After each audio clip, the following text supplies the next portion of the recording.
Даудың басы күмәнді контент. Дүние дүрлігіп, қырғиқаба қақтығыстан көз ашпай тұр. Әлемдегі 200-ге жуық мемлекеттің әрқайсында ахуал да, үрдіс те, саясат та құбылмалы. Бірақ алдағы жылдары жағдай ушықпаса, тұрақталмайтын түрі бар. Мәселен, жаһандық бейбітшілік индексі әлемде геосаяси ахуал күрделене түсетін болжайды.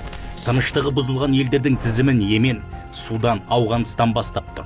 Бірнеше жылдан бері мүдделер қақтығысының ошағына айналған Сирияда да әлі күнге аласапыран жалғасып жатыр.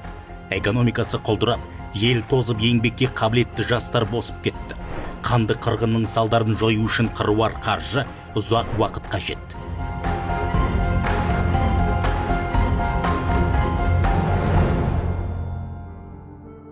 Жалпы таяу шығыс пен солтүстік Африкадағы күрделі ахуал ең алдымен халықаралық террористік ұйымдарға тиімді. Кез келген елдің ішкі тұрақтылығына сынақ қағушы сыртқы күштер бүліктің бағытын бұрды.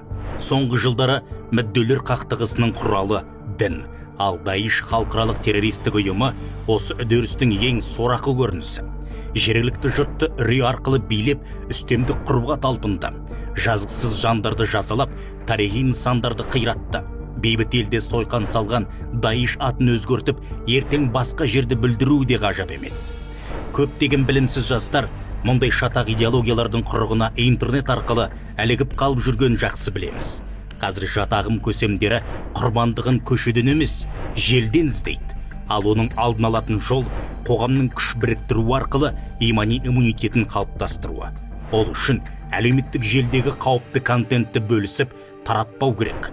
Қоғамға жік салатын, дінаралық араздық тудыратын, бейбітшілігімізге сынақ қағатын мәліметтер байқалса, дереу полицияға не теологтарға хабар берген жөн.